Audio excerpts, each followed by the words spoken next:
I asked myself the question this week, what does wisdom look like in a person? And this may sound silly, but the first image that came to mind was the image of Master Oogway in the Kung Fu Panda movies. Master Oogway is a really old tortoise, and he founded the Valley of Peace, where he helps its residents to live in peace. He's extremely wise and full of knowledge that is important to the lives of those around him, and his wisdom and knowledge are based on great experience. He is admired by all around. He's gentle and humble and moves slowly, and those around him can take that for weakness. However, when it's time for action, he is the most quick and powerful kung fu master imaginable. He's kind of like Yoda in the Star Wars movies.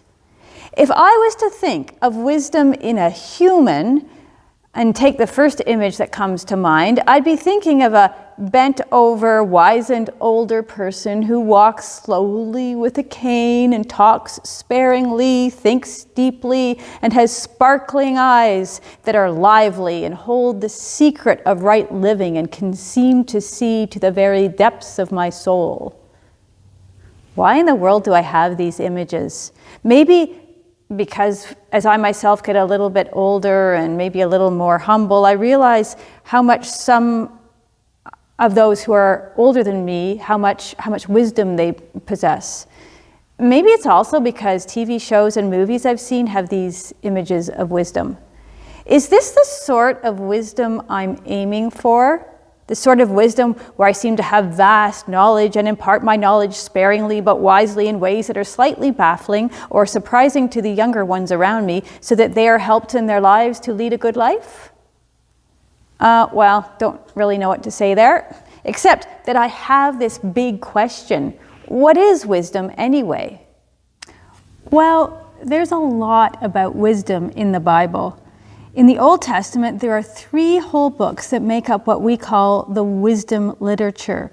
It's the book of Proverbs, Ecclesiastes, and Job. And each of these books brings out important but different aspects of wisdom. Proverbs is the book, as you may recall, that has sayings such as, "The wise of heart will heed commandments, but a babbling fool will come to ruin." In Proverbs, where wisdom is shown to be an attribute of God, it's made clear that God's wisdom is available to all. Those who choose to live with God's wisdom have a good life, prosperity, and health. But wait, says the book of Ecclesiastes, isn't that a bit naive? I mean, good people can die young, those who are wicked can be wealthy, life is meaningless, and we don't live long in the scheme of things, and life is unpredictable to boot. That seems sort of depressing. But the whole point of Ecclesiastes is that while life isn't controllable and can be confusing at times, you do have control over the present moment. And in that present moment, the wisdom of Ecclesiastes is to turn to God and learn from God's wisdom and stop worrying. Enjoy life. Enjoy the simple things like eating and work. Take the good and the bad in stride and consider both as riches from God. Even though we can't understand everything in life right now, God will make it clear at the end of our lives.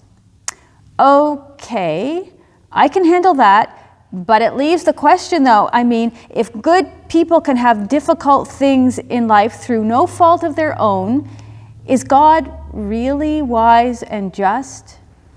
That leads us directly to the book of Job. Job was a righteous man who followed God and God's wisdom and had many blessings in his life. Satan went to God and said, "God, Job only follows you because you've blessed him with many wonderful things. His devotion to you is really self-serving. He acts righteously in your eyes so that you'll bless him. Let me take away what he has, and you'll see that I'm right." Well, as you might know, God allows Satan to take away Job's blessings, his children, his flocks, his house, his health, everything. Job goes through a very difficult time.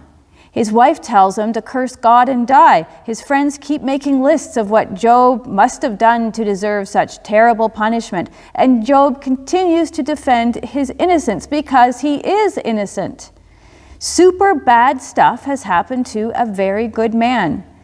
Then as the suffering continues, Job bounces between confidence that God is just and wise and accusing God of being unfair and corrupt. Finally, Job asks God to come and explain himself in person. What does God do? God answers Job's request. God tells Job how grand the world is. Is Job capable of understanding and running the world? No. God's view is much bigger than Job's. God makes decisions based on all that is, not just on one person. Job simply can't understand or comprehend in the least. Job is left in a position of humility, and he never figures out why he suffered. But in the end, Job ends up trusting God's wisdom, whether bad stuff happens to him or good stuff happens to him in his life. At this point, Job has God's wisdom, and he's a very wise man. As an added bonus, God blesses Job with even more blessings than before when his previous blessings were taken away from him. So wisdom in the Old Testament is part of who God is. When we gain God's wisdom, we are helped in practical ways to focus on God in all areas of our life, so we keep our eyes on God through the difficult times and the good times. We might not understand all that happens in our life, but wisdom says that's okay. Just keep your eyes on God, and life with God is the best you'll have. In New Testament times, the word wisdom needed to be explained because the moralists of the day had a very different view of the word wisdom.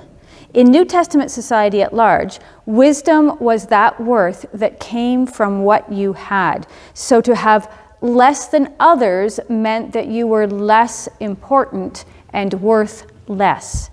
The result of this way of thinking was that envy and jealousy were a big part of the society in New Testament times. People wanted more than they had so that they could be more important.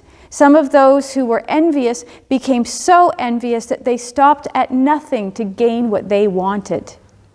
James says, this sort of wisdom is the wisdom of the world, the wisdom of Satan. It is the wisdom of Satan to be envious, which leads to other things like hatred, arrogance, wars, because war is based on envy of others often. Why? People even try to use God by praying to God to get what they want out of envy for what others have.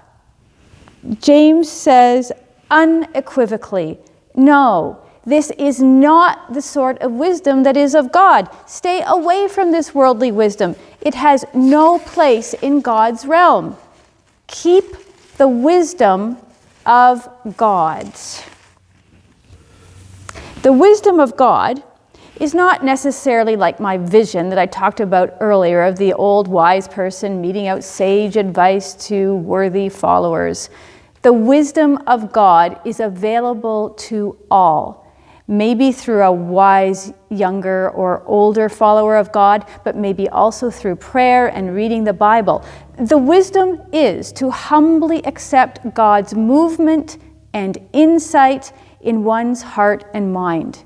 Young and old alike, they can all be open to God's wisdom. The one who has God's wisdom can look like you and like me.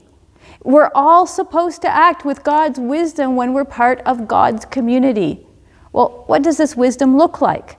I mean, lofty words sound really good, but wisdom is absolutely no good if it doesn't get practical in our lives. And this is why James says, Who is wise and understanding among you? Show by your good life that your works are done with gentleness, born of wisdom. And this wisdom that can be seen in how you do things gently and compassionately is from above, from God. This wisdom from God is first pure, then peaceable, gentle, willing to yield, full of mercy and good fruits, without a trace of partiality or hypocrisy. In other words, this wisdom does not demand its own way. It is not seeking worldly power and might. It is not envious and coveting the neighbor's riches, but gives thanks for the gifts that others have been given. The person who is wise with God's wisdom has good fruits in their lives, which includes things like patience, generosity, joy, faithfulness, and more. There is no striving inside the perfectly wise person for things that are not of God. It is a very peaceful way to be, and the one who is wise with the wisdom that comes from God is righteous, or right in God's eyes, which is why James writes, "And a harvest of righteousness is sown in peace for those who make peace." Sounds great. Idyllic, in fact. Simply follow God in a single-minded way and you are so wise and godly. But it's not quite that simple. See, we humans tend to mix up worldly wisdom with heavenly wisdom, right? 1 minute we're gentle and kind with a sort of compassionate, peaceful presence that comes from God's wisdom. And the next moment we're envious of our neighbors and seeking more than we need. These two things just don't belong together, but many of us hold them together in ourselves. It's like we're double-minded. This was also true in the time of the New Testament. James saw it clearly. He said, "Purify your hearts, become single-minded, not double-minded. Focus on God alone while you live in this world." Life is not about competition for possessions. But James, we might say, this North American way of life is based on envy. We want and we work to get or take what we want. We see commercials or what our neighbors and friends have and we want more. Envy is a widespread disease of our hearts and it's so easy to catch. And James says to us, approach God and a God will approach you. My dear child of God. Now you need to humble yourself in order to approach God. Let go of your envy, your pride, your exalted sense of yourself. And when you humble yourself to the presence of God, you are receptive to the wisdom about how to live that God wants to give you. If you do this, you are wise, dear one. And let me tell you that even in the midst of the trials and tribulations of life, count each test as joy, because each test that you have in life is a possibility for growth, for learning how to stay close to God no matter what. Be wise and hear what I'm saying. God will continue to walk with you if you walk with God. You won't be able to receive God's wisdom all at once, but keep working at it so that your heart continues to become more and more pure as you go through life. All of us are to be channels of God's wisdom, not only for ourselves, but also for the good of those around us. And it's not easy. As James says, ask God humbly for help. Submit to what God is telling you to do, and God will help you. Let us pray. God, we know that even when we want to live our lives with you, that we can be double-minded at times. We can live with the values of the world in some areas of our lives, even while we're continuing to live with your values in other areas of our lives. Help each of us to continue learning how to live with your values. Help us to be wise. Amen.